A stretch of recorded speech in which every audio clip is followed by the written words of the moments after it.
നമ്മളെ ഒരുപാട് പേര് നോക്കി നിൽക്കുന്നുണ്ട്. അവർക്കൊരു പെർഫോമൻസ് കാണിച്ചു കൊടുത്താലോ? തീർച്ചയായും. ഒരു പെർഫോമൻസ് കാണാം. കാണാം. ആരാണ്, എന്താണ്? മോളെ വാ. വരൂ. ഇതാ കൊറേ പേര് നിന്നെ ഇങ്ങനെ നോക്കി നിൽക്കണ്ടേ. പേര് പറഞ്ഞ് പരിചയപ്പെടുത്തി. എൻ്റെ പേര് ദേവനന്ദ എന്നാണ്. ഞാൻ മലപ്പുറം ജില്ലയിൽ നിന്നാണ് വരുന്നത്. മലപ്പുറം മഞ്ചേരി GBHSS-ലാണ് പഠിക്കുന്നത്. കുച്ചിപ്പുടി മത്സരം, അപ്പോൾ ഭരതനാട്യം. ഓക്കെ. അപ്പോൾ മോള് കുച്ചിപ്പുടി മത്സരം, ഭരതനാട്യം ഇന്ന് സൂര്യകാന്തിയിൽ അവിടെ അവതരിപ്പിച്ചു കഴിഞ്ഞു. അപ്പോൾ നിങ്ങളൊക്കെ കാത്തിരിക്കുന്നത് പെർഫോമൻസ് കാണാൻ വേണ്ടിയിട്ടാണ്, ഞങ്ങളുടെ തള്ളു കേൾക്കാൻ വേണ്ടിയിട്ടല്ല. അപ്പൊ പെർഫോമൻസിലേക്ക്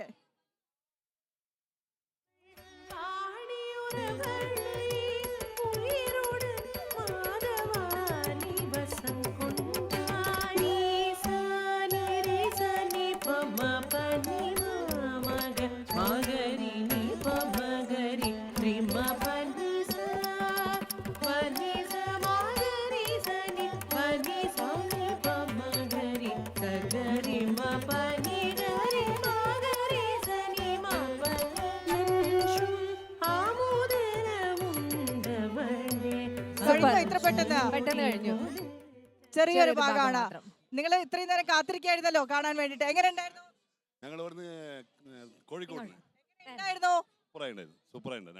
നിങ്ങളൊക്കെ കാണുന്നുണ്ടോ? എല്ലാം കാണുന്നുണ്ട്. നല്ല അടിപൊളി, നല്ല സൂപ്പർ ആയിട്ട് ഗംഭീരം. ഇയാള് കോയമ്പത്തൂരിൽ നിന്ന് നേരിട്ട് കലാമത്സരം കാണാൻ വേണ്ടി കോയമ്പത്തൂരിൽ നിന്ന് നേരിട്ട് വന്നതാണ്. ഓക്കെ, മോളെ സ്കൂൾ ഏതാണ്? മഞ്ചേരി ബോയ്സില്. ആരാണ് ഗുരു? എവിടെ നിന്നാണ് നൃത്തം പരിശീലിക്കുന്നത്? ഞാൻ VP മൻസിയാൻ്റെ അടുത്താണ് പഠിക്കുന്നത്. ഇപ്പോൾ ഒരു 7-8 കൊല്ലമായിട്ട് അവിടെ ടീച്ചറെ അടുത്ത് പഠിച്ചുകൊണ്ടിരിക്കുകയാണ്. ആഗ്നേയ സ്കൂൾ ഓഫ് ഡാൻസ്. ഭരതനാട്യം മാത്രമാണോ കലോത്സവ വേദിയിൽ ഉണ്ടായിരുന്നത്? മറ്റേതെങ്കിലും നൃത്തങ്ങൾ? ഇല്ല, ഭരതനാട്യം മാത്രമേ ഉള്ളൂ. റിസൾട്ട് വന്നിട്ടില്ലല്ലോ, കഴിഞ്ഞിട്ടില്ല അല്ലേ മത്സരങ്ങൾ? മലപ്പുറം ജില്ലയിൽ നിന്നാണെന്നല്ലേ പറഞ്ഞതാ? പോയിന്റ് നിലയ്ക്ക് അറിയോ ഇപ്പോഴും? എവിടെ നിങ്ങളെ മലപ്പുറം ജില്ല? ഇപ്പൊ നിലവിലുള്ളത് 7ാം സ്ഥാനത്താണ്. മലപ്പുറം ജില്ല കയറി വരുമോ? കയറി വരുമെന്ന് പ്രതീക്ഷിക്കാം. പ്രശ്നമാക്കണ്ട. 1, 2, 3 ഒക്കെ മലബാറുകാരാണ്, സങ്കടപ്പെടണ്ട. നമുക്കങ്ങ് വീതിച്ചെടുക്കാം. ഓക്കെ, ഏതായാലും ദേവനന്ദ മോളുടെ, ദേവനന്ദ നല്ല പേര് പറഞ്ഞതാ, ദേവനന്ദയുടെ മനോഹരമായ ഭരതനാട്യം, ഇതിന്റെ കോസ്റ്റ്യൂം, ഈ ഭരതനാട്യത്തിന്റെ ഒക്കെ മേക്കപ്പ് ഏറ്റവും കൂടുതൽ അട്രാക്റ്റീവ് ആണ്. സ്റ്റേജിലേക്ക് കാണുന്ന സമയത്തിന് ആളുകളുടെ കണ്ണ് പിടിച്ചടക്കുന്ന രീതിയിലുള്ള കോസ്റ്റ്യൂംസ്. ഇതിന് ഈ കോമ്പിനേഷനൊക്കെ ആരാ സെലക്ഷൻ? ഡ്രസ്സൊക്കെ ടീച്ചർ തന്നെയാണ് സെലക്ട് ചെയ്യുന്ന എല്ലാ കാര്യങ്ങളും. ടീച്ചറാണ് മേക്കപ്പും ഡ്രസ്സും എല്ലാം. മേക്കപ്പ് ആർട്ടിസ്റ്റിനാക്കും രാകേഷ് എന്ന് പറഞ്ഞിട്ടുള്ള ഒരു മാസ്റ്ററാണ് ചെയ്തത്. ഓർണമെന്റ്സും മാസ്റ്ററാണ്. ഡ്രസ്സ് കോസ്റ്റ്യൂം ഒക്കെ ടീച്ചറുടെ. എത്രാം ക്ലാസ്സിലാണ് പഠിക്കുന്നത്? +2 പഠിക്കാം. അപ്പൊ അവസാന സ്റ്റേജ് ആണ്, കലോത്സവ വേദികളിലെ അവസാന സ്റ്റേജ് ആണ്. ഓക്കെ, ഇതാ നമ്മള് ദേവനന്ദ ഇങ്ങനെ പെർഫോം ചെയ്തോണ്ടിരിക്കുന്ന സമയത്ത് സൈഡിൽ നിന്ന് ഒരാൾ ഇങ്ങനെ നോക്കി നിൽക്കുന്നുണ്ട്. എന്തോ മനസ്സിലായിട്ടാണോ നോക്കി നിൽക്കുന്നതെന്ന് എനിക്കറിയില്ല. ഹലോ, എന്താ പേര്? അവ്യുത്ത്.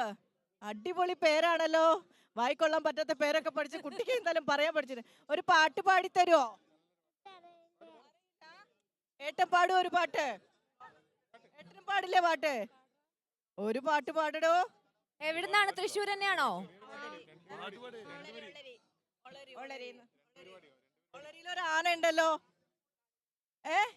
ഒളരി കാളിദാസനെ അറിയോ? കണ്ടിട്ടുണ്ടോ? തൃശ്ശൂരുകാരോടാ ചോദിക്കുന്നത്. അപ്പോൾ അങ്ങനെയാണ് കലോത്സവത്തിന് എത്തിയത്. കോയമ്പത്തൂരിൽ നിന്ന് വന്ന ചേട്ടനുണ്ട്, ഒളരിയിൽ നിന്നാ. ഇത്രയും ദിവസം സ്കൂളുകളുണ്ട്, തമിഴ്നാട്ടിൽ നിന്നല്ല നമ്മൾ കണ്ടു. അതെ, സേലത്തിൽ നിന്ന് വന്ന ആളുകളൊക്കെ. അപ്പൊ അങ്ങനെ കലോത്സവം തൃശ്ശൂരുകാർ മാത്രമല്ല, തൊട്ടപ്പുറത്തെ സംസ്ഥാനക്കാരും ജില്ലക്കാരും ഒക്കെ ഏറ്റെടുത്ത ഇങ്ങനെ മുന്നോട്ട് പോകുന്ന ഒരു കാഴ്ചയാണ് നമ്മൾ ഇങ്ങനെ കണ്ടുകൊണ്ടിരിക്കുന്നത്.